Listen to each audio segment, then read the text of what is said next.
وعلم آدم الأسماء كلها. Анан Алла Таала Адам алейхиссаламдын периштелерге караганда илимде шарапаттуу экендигини билдириш үчүн Адам алейхиссаламга ар бир нерселердин аталыштарыны, аттарыны Адам алейхиссаламга үйрөтүп койду. Демек эми ортодо сынак болуш керек. Периштелер айтып атат, бизди деле жаратсаң болмок деп атат да. Биз деле орун басар болобуз. Биз дайыма сени тасбих айтып, биз күнөө кылбайбыз. Адам алейхиссаламда болсо, Адам баласында күнөө кыла турган жөндөн бар экен деди. Десе, Алла Таала эми ортодо сынак кылып, кимиси орун басар, халифа болууга татыктуу. Ошону сынаш үчүн Алла Таала сынак салды. Эмне кылды? Аллама Адамал асмаа куллаха, Адам алейхиссаламга бардык нерсенин, ар бир нерсенин аталыштарын үйрөтүп койду. Мусаммаят. Асман деп асманды кантип айтат, тоо ташты кантип айтат, жел чыгып кетсе кандай деп айтылат, тафсирлерде келет. Ошого чейин билген дейт. Кичинекей кесенин, казандын, ошонун аталышына чейин билген. Ар бир нерсенин аттарыны Алла субханаху ва таала Адам алейхиссаламга үйрөтүп койгон эле да. Анан кийин периштелерге сумма арадахум фaqal anbi'uni lil malaikati faqal anbi'uni bi asma'i haula in kuntum sadiqin. Кийин Алла Таала периштелерге сунуштап туруп айтты, эгерде ушул биз орун басар болсок деген сөзүңөрдө чынчыл боло турган болсоңор, бул бир тафсир боюнча. Кээ бир тафсир боюнча уламалар айтат, бул Адам алейхиссаламды жаратардан мурун периштелер айткан эле, биз Алла Тааланын эң сүйкүмдүү махлуктарыбыз жана эң илимдүү махлуктарыбыз. Бизден дагы эч ким илимдүүрөөк кылып Алла жаратпайт деген сөздү айткан экен да. Доолонуп койгон да. Анан Алла субханаху ва таала ин кунтум садикин, эгерде чынчыл болсоңор, сөзүңөрдө чын болсоңор дейт да. Ошонун тафсирини кээ бир алымдар айткан, ошол периштелердин ушул айткан сөзүгө Алла ишара кылып атат дейт. Эгерде силер бизден дагы илимди эч ким жара албайт, биз эң илимдүүбүз деген сөзүңөрдө чын болсоңор, кана булардын аттарын эле атап бергилечи деп Алла Таала кайрылып атат да. Башка тафсирге байланыштуу, эгерде силер биз орун басар болууга татыктууракпыз деген сөзүңөрдө чын болсоңор, канан да булардын атын атап бергилечи деп атат да.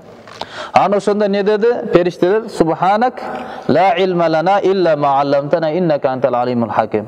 Я Алла, сен бүткүл айыптан тазасың. Сен бизге билдирген илимден башка эч бир биздин илимибиз жок. Жана чындыгында сен гана алим, өтө илимге хаким, өтө данышмансың. Бул кылганыңдын сөзсүз бир хикматы бар. Бекер Адам алейхиссаламды халифа кылып аткан жериң жок. Я Алла, сен өзүң билгенди кыласың деген мааниде моюндашты да акырычы. Аны Адам алейхиссаламга сунуштады эле. Адам алейхиссалам ар бир нерсенин аттарына атап берип баштады. Бул асман болот, бул мындай болот, бул мындай болот деп анан атай баштады да. Эми караңыздар, субханалла, ибадат абзелби, илим абзелби дегенде ушул жерде уламалар ошонун далилини чыгарган. Периштелерди ала турган болсок, периштелер алар жаралгандан баштап дайыма ла ясун Аллаха фима амарахум. Алла буйруган нерсеге эч кандай тоң моюндук кылбайт. Ва яфалуна ма юмарун. Эмнеге буйрулган болсо ошону толугу менен аткарышат. Периштелер ушундай махлук да. Дайыма ибадат кылат да. Адам алейхиссалам ибадат кыла элек. Адам алейхиссалам ибадат кыла элек, ал жаңы эле жаралды. Болгон ага илим берилди. Эмненин илими берилди? Шариаттыкыбы? Шариаттыкы да эмес. Шариат илими берилген жок, пайгамбарчылыктын илими берилген жок.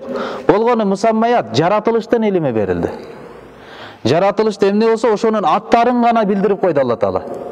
Шариат илимин деле берелек. Ошо жаратылыштын илиминин себебинен ибадат кылып келе жаткан периштелерге караганда Аллах Таала шарапаттуу экендигин ушу сынак аркылуу чыгарып койду да. Ошон үчүн уламалар айтат, илим ибадатка караганда сөз абзел турат дейт. Илим ибадатка караганда абзел турат. Бирөө келип сураган экен да, илим алышта мен коркуп атамын. Эмнеге десе, кээ бирлер илим алып текебер болуп кетет. Илим алып башка фиркаларды ачып кеткендер бар, бузулуп адашып кеткендер бар. Десе, анан айткан экен, тууганым, сен илим ала бер, коркпа депчи. Себеби илим алган адамдын эки жолу бар. Же адашат, же туура жолду табат. Илим албай жүргөн адамдын бир эле жолу бар. Адашат гана болду, туура жол таппайт депчи. Үйрөнбөгөн адам адашат, туура жол таба албайт ал дейт. Илим алган адамда мүмкүнчүлүк бар дейт. Ал эгерде такыбачылыктын негизинде туура илим ала турган болсо, иншалла ал туура жолго чыгып кетет дейт да. Ошондон илим өз затында, ибадат өз затында, илим үстөмүрөөк турат ибадатка караганда. Бирок илим деп нени айтабыз? Албетте ибадатка, амалга алып келген нерсени айтабыз. Бирок ибадатка караганда илим абзел турат. Адам алейхиссаламдын жашоосунда эч бир ибадаты жок, бирок периштелерге караганда Аллах Таала ошол илимдин себебинен артыкчылыгын көрсөткөн да. Анан не dedi? Usjudu li Adama fasajadu illa iblisa aba wastakbara wa kana minal kafirin. Anan Allah Taala aytты, o perişteler, emi sizler barыңар Adam aleyhissalamga emi sajda kılgıla dedi.